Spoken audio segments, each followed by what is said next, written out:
ನಿಮ್ಮೆಯ ನಿಮ್ಮಯ ಚರಿತೆಯು ನಿಮ್ಮಯ ಚರಿತೆಯ ಮನವಿಟ್ಟು ಓದುವರಿಗೆ ಗೊತ್ತು ಇಲ್ಲದ ಭಾಗ್ಯ ಗೊತ್ತು ಇಲ್ಲದ ಭಾಗ್ಯ ಕೊಡುವೇನು ನಾನು. ನಿಮ್ಮ ಚರಿತೆಯನ್ನು ಮನವಿಟ್ಟು ಪೂಜಿಸಿದರೆ ಶನಿವಾರದ ರಾತ್ರಿ ಓದುವ ಕೇಳುವ ಭಜಿಸುವವರೆಗೆ ನಿನ್ನಾಣೆ ನಾನು ಅವರನ್ನು ಕಾಡುವುದಿಲ್ಲ ಅಂತೇಳಿ ಅಭಯಪಟ್ಟ.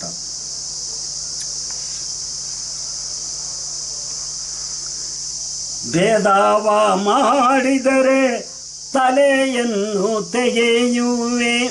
ನಿನ್ನ ಚರಿತೆಯನ್ನು ಮನವಿಟ್ಟು ಯಾರು ಕೇಳಲ್ವೋ ಉದಾಸೀನ ಮಾಡ್ತಾರೋ ಅಂಥವರ ತಲೆಯನ್ನು ಶಿರಸ್ಸನ್ನು ತೆಗೆದೆ ನಾನು ಇನ್ನಾಣಿಗೂ ಬಿಡಲ್ಲ ಅಂತ ಹೇಳಿಬಿಟ್ಟು ಶಕ್ತ ಮಾಡು. ಇದು ಸತ್ಯ ಕೇಳಯ್ಯ ಇದು ಸತ್ಯ ಕೇಳಯ್ಯ ಭೂಮಿ ಪಾಲನೆ. ಈ ರಾಜ್ಯಾಧಿಕಾರವನ್ನು ಆಳುವ ದೊರೆಯೇ ಮನವಿಟ್ಟು ಕೇಳು. ನಿನ್ನ ನಾಮಸ್ಮರಣೆಯನ್ನು ಮಾಡಿದರೆ ನಿನ್ನ ಸತಿಯನ್ನು ನೆನೆದರೆ ಪ್ರಾಣಾಪಾಯದಲ್ಲಿದ್ದರೂ ಕೂಡ ಬಿಡ್ತೀನಿ. ದೂಷಣೆ ಮಾಡಿದ್ದೇ ಆದರೆ ಅವರ ತಲೆಯನ್ನು ತೆಗೆದೆ ನಿನ್ನಾಣಿಗೂ ನಾನು ಬಿಡುವುದಿಲ್ಲವೆಂದು ಶಬ್ದ ಮಾಡಿದ.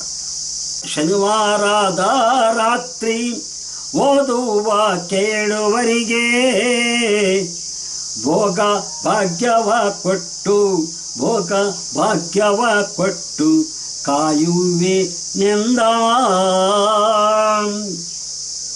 ಲಕ್ಷ್ಮೀ ವಲ್ಲಭನ ದರ್ಶನವಾನಿ ಪಡೆದು ಮುಂದಿನ ವಿವರವ ತಿಳಿಯುವದೆಂದ.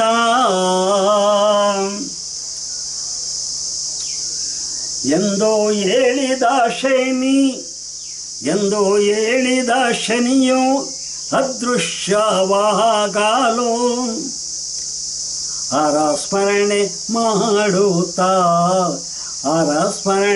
ಮಾಡುತ್ತಾ ರಾಜ ನಮಿಸಿರಲು.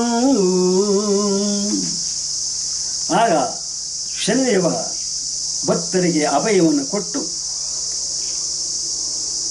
ಶ್ರೀಮನ್ನಾರಾಯಣ ಮತ್ತು ಮಹಾಲಕ್ಷ್ಮಿ ನಿನ್ನ ಭಕ್ತಿಗೆ ಮೆಚ್ಚಿ ಬಂದಿದ್ದಾರೆ, ಅವರಿಂದ ವಿವರವನ್ನು ತಿಳಿದು ಮುಂದೆ ಸಾಗಪ್ಪ ಈ ರಾಜ್ಯವನ್ನು ಆಳು ಅಂತ ಹೇಳಿ ಅದೃಶ್ಯನಾದ ವಚನ.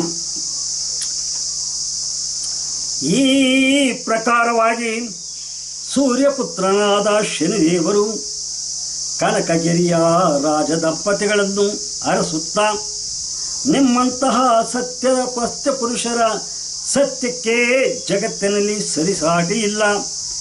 ಸತ್ಪುರುಷರಾದ ನಿಮ್ಮ ಕೀರ್ತಿಯು ಜಗತ್ತಿನಲ್ಲಿ ಬೆಳಗಲಿ. ರಾಣಿಯಾದ ಗಂಗಮ್ಮ ಮಹಾಪತಿವ್ರತೆಯು ಸತಿಯಾಗಿ ಪಡೆದ ನೀನೇ ಧನ್ಯ. ಶಿವನವರ ಪ್ರಸಾದದಿಂದ ಜನಿಸಿದ ಪುತ್ರರತ್ನವು ಲೋಕ ಕಲ್ಯಾಣದ ಕೆಲಸಗಳನ್ನು ಮಾಡಿ ಕೀರ್ತಿ ಪಡೆಯುತ್ತಾನೆ. ಅವನಿಗೆ ನನ್ನ ಶ್ರೀರಕ್ಷೆಯೂ ಸದಾ ಇರುತ್ತದೆ. ನಿಮ್ಮ ಭಕ್ತಿಗೆ ಮೆಚ್ಚಿ ಪ್ರತ್ಯಕ್ಷರಾಗಿರುವ ಶ್ರೀಹರಿ ಮತ್ತು ಲಕ್ಷ್ಮೀದೇವಿಯ ದರ್ಶನ ಪಡೆದು ಮರಳಿ ರಾಜ್ಯಕ್ಕೆ ಹಿಂದಿರುಗುವುದೆಂದು ಹೇಳಿ ಅದೃಶ್ಯನಾಗಲು ಸಿದ್ಧಲಿಂಗರಾಜ ರಾಣಿ ಗಂಗಮ್ಮ ಹರಿಯ ಪಾದಕ್ಕೆ ನಮಸ್ಕರಿಸುತ್ತಾ ಹರಿಯ ಸ್ತೋತ್ರವನ್ನು ಮಾಡುತ್ತಿದ್ದಾರದಂತೆಯೇ. ಶನಿಯ ಮಾತನ್ನು ಕೇಳಿದ ಸಿದ್ಧಲಿಂಗರಾಜ ಮತ್ತು ಸತಿಯಾದ ಗಂಗಮ್ಮ ಶ್ರೀಹರಿಯ ಪಾದಕ್ಕೆ ನಮಸ್ಕರಿಸಿ ಶ್ರೀಹರಿಯ ಸ್ತೋತ್ರವನ್ನು ಮಾಡ್ತಾ ಇದ್ದಾರೆ. ಜಂಪೆ ಸರಸಿ ಜೋದ್ಭವಾನೆ ಭುಜಗಾಶಾಯನಾನೆ ವಿಶ್ವಕಾರಕಾನೆ ಕರುಣಾ ಸಿಂಧುವೇ.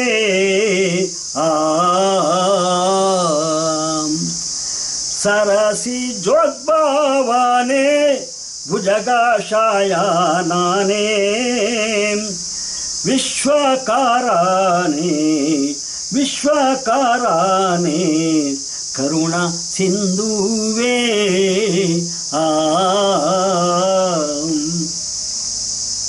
ಕಮಲ ನಯನಾನೇ ಮೇಘವರ್ಣದವನೇ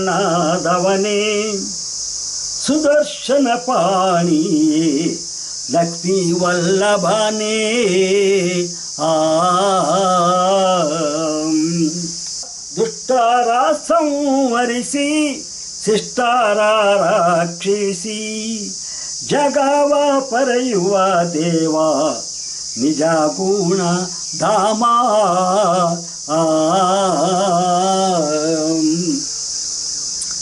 ರಾಜನ ನುಡಿ ಕೇಳಿ ಸಂತುಷ್ಟನಾದ ದೇವ ಭಲರೆ ರಾಜನೇ ನೀನು ಭುವಿಯಲ್ಲಿ ಧನ್ಯ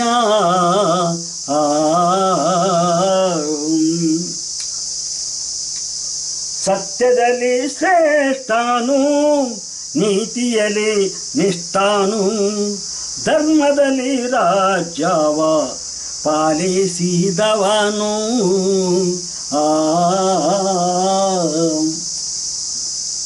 ಪುತ್ರರತ್ನವ ಪಡೆದು ಕೀರ್ತಿಯ ಗಳಿಸಿದೆ ಸತಿಗಂಗಮ್ಮನ ಪಡೆದು ಅಮರನಾಗುಳಿದೆ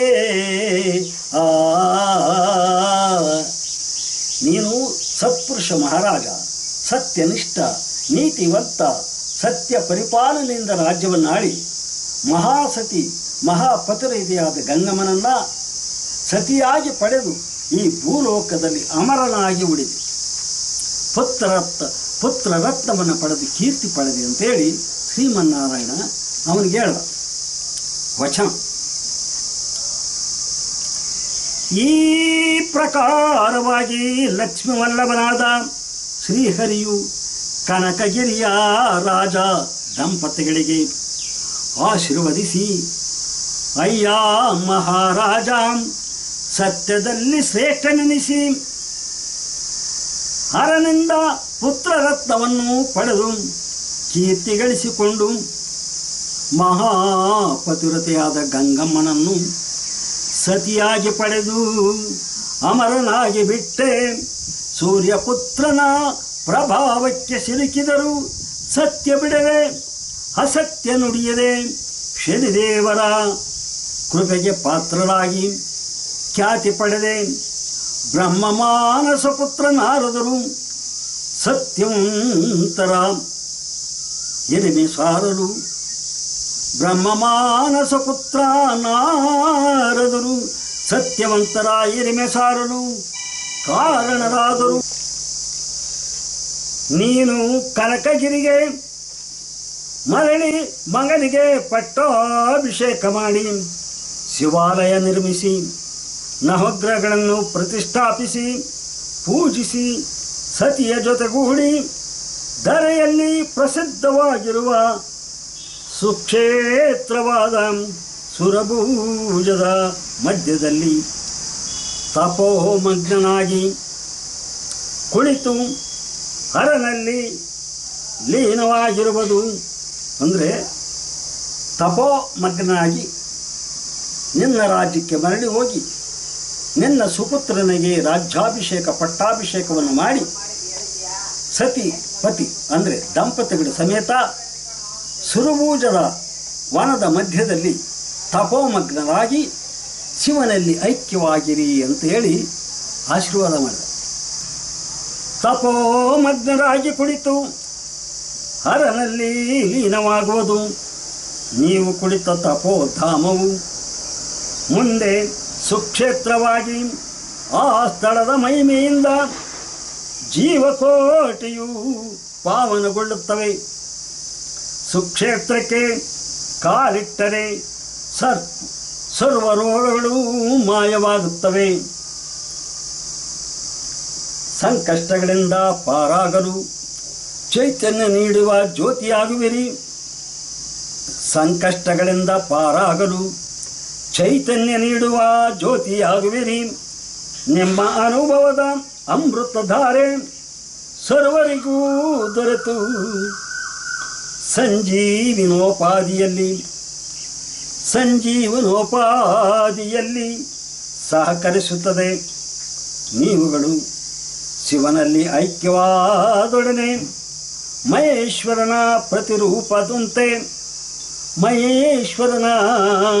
ಪ್ರತಿರೂಪದಂತೆ ಭಕ್ತರಿಗೆ ದರ್ಶನ ನೀಡುತ್ತಾ ನೀವೇ ಶಿವನ ರೂಪದಲ್ಲಿ ಪ್ರತ್ಯಕ್ಷವಾಗಿ ನಿಮ್ಮನ್ನು ನಂಬಿ ಬಂದ ಭಕ್ತರಿಗೆ ಆಶೀರ್ವದಿಸ್ತೀರ, ಕಷ್ಟಗಳನ್ನು ಪರಿಹರಿಸುತ್ತೀರ, ಜ್ಯೋತಿಯಂತೆ ಅವರಿಗೆ ಚೈತನ್ಯವನ್ನು ನೀಡ್ತೀರ ಅಂತ ಹೇಳಿ ಸೂರ್ಯಚಂದ್ರರು ಇರುವವರೆಗೂ ನಿಮ್ಮ ಕೀರ್ತಿ ಬೆಳಗಲೆಂದು ಹೇಳಿ ಅದೃಶ್ಯವಾಗಲು ಇತ್ತ ಕನಕಗಿರಿಯಲ್ಲಿ ರಾಜ ಮರಳಿ ಬರುವ ಸುದ್ದಿಯನ್ನು ತಿಳಿದು ಪುರವನ್ನು ಶೃಂಗರಿಸಿ ರಾಜಬೀದಿಗಳಲ್ಲಿ ತಳಿರು ತೋರಣಗಳನ್ನು ಕಟ್ಟಿ ಸರ್ವಸಿದ್ಧತೆ ನಡೆಸುತ್ತಿರಲು ಅಮರಗಿರಿಯ ರಾಜ ಭಂಗಿಸಿದ್ದನು. ನಡೆದದ್ದೆಲ್ಲವನ್ನು ನೋಡಿ ಗಾಬರಿಗೊಂಡು ಕನಕಗಿರಿಯ ಮಹಾರಾಜನಾದ ಸಿದ್ಧಲಿಂಗರಾಜನಿಗೆ ಏನೆಂದು ಕೇಳುತ್ತಿದ್ದಾರದಿರಿ.